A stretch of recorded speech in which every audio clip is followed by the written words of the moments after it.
You owe us $180,000. My father didn't say hello. He didn't ask how my week was. He just pointed a thick finger at my chest and slammed a greasy ledger onto the lunch table. For your brother's arm. For the surgeries. It's time to pay the blood debt, Sabrina. He shoved a payment plan toward me. Starting today, you transfer $3,500 a month to this account. Or you get out of this family. Before I tell you what I did next, drop a comment and let me know where you're listening from and what time it is for you right now. I'd love to know who's part of our community. I didn't cry. I didn't beg. I didn't ask why my own parents were looking at me like I was an ATM with a pulse. Instead, a strange cold calm settled over me. It's the same feeling I get at work when I find a discrepancy in a ledger. The moment you realize the numbers don't lie but the people do. I looked at the payment plan my father had shoved across the table. $3,500 a month. Indefinitely. You're right, I said. The tension in the room changed frequency. It went from aggressive to confused. My mother blinked, her hand hovering over her wine glass. My father frowned, expecting a fight he had already rehearsed. You agree? He asked, suspicious. I agree that debts should be paid, I said, my voice steady. I reached into my purse and pulled out my phone. I unlocked it and set it on the table, screen facing down. But if I'm going to sign over half my salary for the rest of my life, I need to hear it again. I need to be reminded of exactly what I'm paying for. I turned to Cody. He was leaning back in his chair, picking his teeth, basking in the sudden shift of power. Tell me, Cody, I said, keeping my voice soft, almost reverent. Tell me about that night in the alley. Tell me how you saved me. Cody straightened up. This was his favorite scripture, the gospel of his own heroism. He cleared his throat, his eyes darting to our parents to make sure they were watching. We were walking home, Cody began, his voice taking on a practiced dramatic weight. I saw those 3 guys shadow us. I knew they were going to hurt you. So I stepped in front. I told you to run. I took the first hit. I took the pipe to the arm so you could get away. My mother sniffled, wiping a tear. He almost died for you, Sabrina. I watched Cody's face. I saw the smug satisfaction of a liar who has told the story so many times he actually believes it. But as he spoke, the real memory flashed in my mind, sharp and violent. 10 years ago. We were walking home. Cody saw the shadows first. He didn't step in front of me. He grabbed my shoulders and shoved me, hard, toward the dark mouth of the alley. Take her, he screamed. She's the one you want. He didn't fight. He ran. He sprinted away, leaving his 14-year-old sister as bait. The gang members didn't touch me. They laughed. One of them shook his head and said, "Your brother's a rat." They chased him down because running made it fun. They caught him 2 blocks away and broke his arm because he wouldn't stop crying. Back at the lunch table, Cody was finishing his performance. It hurt like hell, he said, rubbing his arm for effect. But I'd do it again. Because that's what a brother does. I protected you. I looked at him. I looked at the parents who had built a shrine to a coward because they needed a hero so badly they were willing to sacrifice their daughter to build one. You really are a hero, Cody, I said. You took that beating all by yourself. Damn right I did, he said. I tapped the screen of my phone. The voice memo app stopped recording. I had it. The confession. The why. The foundation of their entire moral blackmail, captured in high-definition audio. Okay, I said, picking up the phone. Now that we've established the debt, let's talk about how I'm going to pay it. They thought they had ambushed me. They thought this Sunday lunch was a surprise attack, a calculated strike on my guilt while my defenses were down. They looked at me, the quiet daughter, the reliable accountant, and saw a victim. But they forgot what I actually do for a living. I don't just crunch numbers. I am a senior fraud analyst for a forensic auditing firm. I spend my days hunting ghosts in the machine, shell companies, hidden assets, and people who think they are smarter than the paper trail they leave behind. I knew about this meeting 3 weeks ago. Started with a single ping on my phone at 2 a.m. An automated alert from a credit monitoring service. New inquiry, high-risk personal loan application. Amount, $60,000. I didn't panic. I didn't call the bank in a tearful rage. I opened my laptop and went to work. Tracing the application didn't require a warrant. It barely required coffee. The applicants were sloppy. They had used a private network, but they had logged into their personal email accounts from the same digital address 5 minutes prior. I looked at the screen, the blue light illuminating my apartment in the dead of night. The digital fingerprint pointed to one specific location, 42 Oak Street. My parents' house. I sat there in the dark, scrolling through the data. It wasn't just one loan. It was a blitz. Credit cards in my name. Personal loans. Even an attempt to access my retirement fund. They hadn't just stumbled into financial trouble. They were actively trying to hollow me out from the inside. They were stealing my future to pay for Cody's past. Most people would have called the police right then. But in my industry, you don't strike when you see the smoke. You wait until you see the arsonist holding the match. You need intent. You need them to believe they have gotten away with it so they get careless and sign their names on the dotted line. So I waited. I let the calls go to voicemail. I let them schedule this lunch. I let them bake the lasagna and set the table and rehearse their speeches about family unity and blood debts. I looked across the table at my mother. She was watching me with a look of predatory hope, thinking her tears had worked. She thought she was manipulating a daughter. She didn't realize she was sitting across from an auditor who had already built the case file. So, Gary said, his voice booming with false authority, pulling me back to the present. We have the paperwork ready. It's just a formality. A power of attorney so we can manage the payments directly from your account. It's cleaner that way. He reached under the table and produced a thick manila envelope. I looked at the envelope. I knew exactly what was inside. I had seen the digital drafts weeks ago. It wasn't a payment plan. It was a financial death sentence. Cleaner, I repeated. Exactly, Susan added, pushing the envelope toward me past the gravy boat. We don't want you to have to worry about the logistics every month. We'll handle the burden.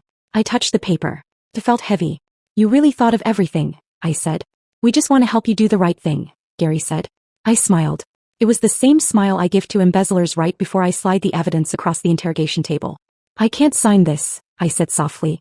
Gary's face darkened instantly. What did you say? I can't sign it, I said, my voice flat and clinical. Not because I don't want to, but because the assets you're trying to leverage, they don't exist anymore. The silence was absolute. It wasn't the confused quiet from before. It was the terrified silence of predators realizing the cage door was open. What do you mean, don't exist? Susan asked, her voice trembling slightly. We saw the deed. We saw the estimate last week. The equity is there.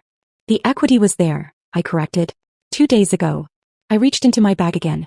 This time I pulled out a single sheet of paper, a photocopy of a cashier's check. I sold the house, I said. 48 hours ago. It was a sale-leaseback agreement with a private investment firm. They bought it for cash. We closed yesterday morning. Gary stood up so fast his chair tipped over. You sold my house. It was never your house, Gary, I said, my voice ice cold. It was my house. My name on the deed. My name on the mortgage. No. It belongs to a holding company in Delaware. But the equity, he shouted, his face turning a dangerous shade of purple. Where is the money? Gone, I said. Offshore. Into an irrevocable trust you can't touch, managed by a firm that specializes in asset protection. You can't sue for it. You can't borrow against it. And you certainly can't forge my signature to get a loan on a property I don't even own anymore. I watched the realization hit them like a physical blow. The power of attorney document in Susan's hand, the weapon they had forged to enslave me, was now just a worthless piece of paper. You traitor, Susan whispered. We needed that money. For the family. No, I said. You needed that money for him. I pointed at Cody. You needed it because he gambled away his rent money again. Because he owes people who don't send polite letters. Cody flinched. He hadn't expected me to know about the gambling debts. I saw the credit card statements too, Cody, I said. Online casinos. Sports betting. You didn't lose your job. You got fired for stealing from the register to cover your losses. Gary slammed his fist on the table, rattling the china. That is enough. I don't care what you sold. You still owe us. You signed a verbal contract the day your brother took that beating for you. A verbal contract? I laughed. It was a sharp, humorless sound. Based on a lie? It wasn't a lie. Gary roared. He saved your life. Did he? I asked. Then why did I find this? I pulled out the final piece of paper. It was a printout from the National Insurance Claims Database. What is that? Gary snarled, eyeing the paper in my hand like it was a weapon. It's a receipt, I said. From the past. I slid the printout across the table. It stopped right in front of him next to the greasy ledger. $180,000, I read aloud. Paid out in 2014 by the Victim Compensation Fund. Claimant, Gary and Susan Reynolds. Beneficiary, Cody Reynolds. The color drained from my mother's face so fast she looked like she might faint. Gary stared at the paper, his mouth opening and closing like a fish on a hook. You already got paid, I said, my voice rising just enough to cut through their shock. You filed a claim for every surgery, every therapy session, every aspirin. The state paid for all of it. That money was for his pain and suffering. Susan shrieked. It was compensation. Exactly, I said. Compensation. Which means the debt is settled. But you didn't just spend it, did you? You spent it and then you kept the ledger. You kept the receipts. And you decided to charge me for the same bill. I looked at Cody.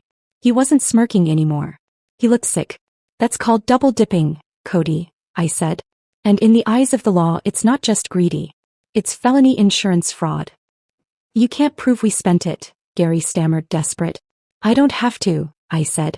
The bank records I pulled last night prove it. You used that money to pay off your gambling debts in 2015. You used it to buy a boat you couldn't afford. You didn't spend a dime on Cody's recovery that the state didn't reimburse. You ungrateful little witch. Gary lunged across the table, grabbing for the paper. I snatched it back. Careful, Dad. That's just a copy. The original is already with my lawyer. You're destroying this family. Susan wailed. Over money. Over paper. No, I said. I'm destroying your business model. You don't have a family. You have a Ponzi scheme. And I'm the last investor. We will sue you. Gary roared. We will sue you for emotional distress. We will sue you for abandonment.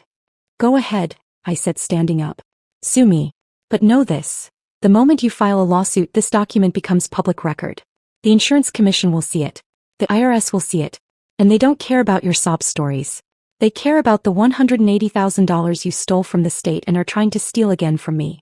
I looked at them one last time. The fear in their eyes was the only apology I was ever going to get. I'm done, I said. I'm leaving.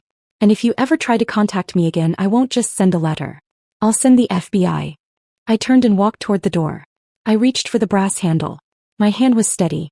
I was 3 seconds away from the cool air of the driveway and the end of this 10-year nightmare. But I forgot one thing about narcissists. They don't let their victims leave. They escalate. A heavy weight slammed against the wood next to my head. Gary didn't just step in front of me. He threw his entire body against the door, his chest heaving, his face inches from mine. He smelled like stale coffee and violent desperation. He twisted the deadbolt shut. You're not going anywhere, he breathed, his voice dropping to a low, animalistic growl. Not with that phone. Not with that recording. Behind me, Susan let out a sharp, terrified whimper. Gary, let her go. Shut up, he roared without looking at her. His eyes were locked on mine, wide and bloodshot. This was the extinction burst. The moment the parasite realizes it's dying and decides to kill the host. Give me the phone, Sabrina. Give it to me and maybe I won't break the other arm. The threat hung in the air, heavy and real. He wasn't my father anymore. He was a man who had lost his money, his house, and his reputation in the span of 20 minutes. And he needed to hurt someone to feel powerful again. I didn't back away. I didn't scream. I looked him dead in the eye. You just made a mistake, Gary, I said softly. The mistake was thinking you were family, he spat, reaching for my wrist. I pulled my hand back and held the phone screen up to his face. The call timer was running. 3 minutes and 42 seconds. I dialed 911 before I handed you the ledger, I said. The line has been open the entire time. The dispatcher heard you admit to the fraud. She heard you threaten to break my arm. And she definitely heard the deadbolt click. Gary froze. His eyes flicked to the screen. False imprisonment. I listed, my voice clinical. Extortion. Assault. That's 3 felonies in 30 seconds. You're on a roll.